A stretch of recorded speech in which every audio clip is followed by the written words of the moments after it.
Hello and welcome back to my kitchen. Today I'm going to be making sausage on cheese biscuits from the Castle Rock Kitchen Cookbook. I'll be using some freshly ground pork, quick cooking oats, freshly minced sage, freshly minced parsley, salt, black pepper, red pepper flakes, a little bit of freshly grated nutmeg, maple syrup, and just a little bit of vegetable oil to fry these up in. And then for the biscuits, I'll be using a little bit of all-purpose flour, 1 cup of aged cheddar cheese. In here I have a salt, baking soda, and then I'm using a special baking powder called Bakewell cream. I had to order this, so if you don't want to do that, just use regular baking powder, but omit the baking soda. And I will leave a note down in the description, along with all these other ingredients. We'll also need milk, and then a little extra milk to brush on the tops of the biscuits before they go in the oven, and a 1/2 cup of frozen butter. So my stick of butter is frozen. And those are going to be all the ingredients. So to get started, I actually want to start off by making the sausage. So I'll bring in a bowl, and I want to add in the pork, along with the oats, the sage, the parsley, the salt, pepper, and crushed red pepper flakes, the maple syrup, and about 1/4 teaspoon of freshly grated nutmeg. And that's all there is for the sausage. This just needs combined until all of our ingredients are thoroughly mixed in.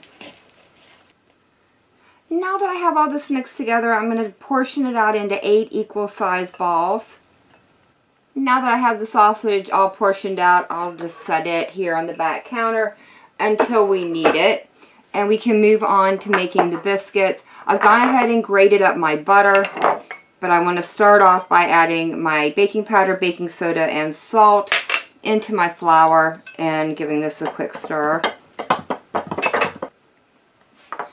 Next in is the butter, and I want to cut it in with my pastry cutter. If you don't have a pastry cutter, you can use your fingertips. Just be really quick about it. You don't want the butter to start melting. And if you don't want to use your fingertips, you can certainly use like some knives or a couple of forks just to help cut the butter in. Alright, now that I have the butter cut in, we can move on to adding about 3/4 cup of this cheese. I have 1 cup here in total. We're going to save a little bit to put on top of our biscuits before they go in the oven. That's pretty good. I'm going to quickly toss this into the butter so it's evenly distributed throughout all of it. Or not butter. Well, I guess there is butter in here, right? There's flour and butter. And the last thing to go in is the 3/4 cup of milk, or I'm sorry, 2/3 cup of milk. And then just stir this until it's just starting to come together. Alright, I've got it mostly together, but I'm going to go ahead. It doesn't look together, I know, but trust me, it's going to come together. Brush all this back up. And then using my hands, I'll help bring all this into a nice dough. With a little bit of patience, the dough will completely come together, and I've gone ahead and rolled it out into roughly 12 inches long and about 6 inches wide. Now I'm going to divide it right down the middle, and I want 8 biscuits out of all this. Now that I have the biscuits all portioned out, I've transferred them to a parchment-lined baking sheet. And this is simply a little bit of milk that I'm brushing across the top. This is the last one that I need to do. So that is done. And the last thing to do before these go into the oven is sprinkle a little bit of that remaining cheese that I had reserved earlier across the tops of these. Alright, with the cheese on top, these are now ready to go into a 475-degree oven for 5 minutes. While the biscuits are cooking, I want to go ahead and start frying up the sausage. I've gone ahead, as you can hear, heated up the pan with vegetable oil in it, and I'm just flattening out those balls into nice little, roughly 4-inch size patties. The biscuits have been in the oven for 5 minutes. I've gone ahead and turned my oven off, but I'm going to let the biscuits stay in there for another 5 to 10 minutes or until they're baked all the way through and a nice golden brown on top. And with that, our sausage patties should be ready to flip. Yeah, those are looking beautiful. Look at that. Nice and golden brown.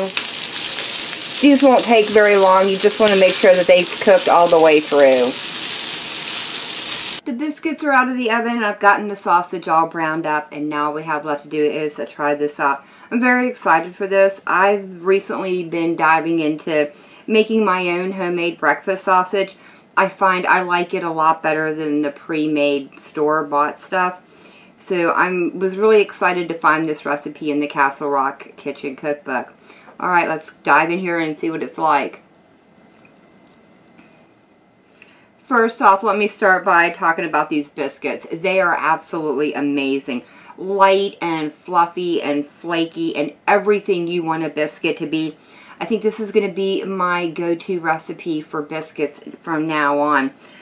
For the sausage, it's really good. It's very well balanced, not too spicy, not too sweet. I don't get any of the maple flavor, which actually I'm grateful for. I'm not a huge maple syrup lover, so I'm really glad that it doesn't taste like maple syrup.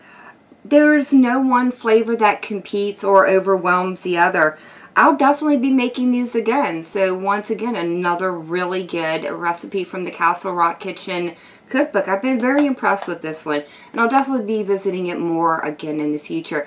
But that is going to be it for me for the day. If y'all have enjoyed this video, leave me a comment down below. If you guys tried this recipe out, let me know how it turned out for you. And as always, thank y'all so very much for joining me today. I've been Volker. I hope you guys have enjoyed, and I hope I'll see you in the next one.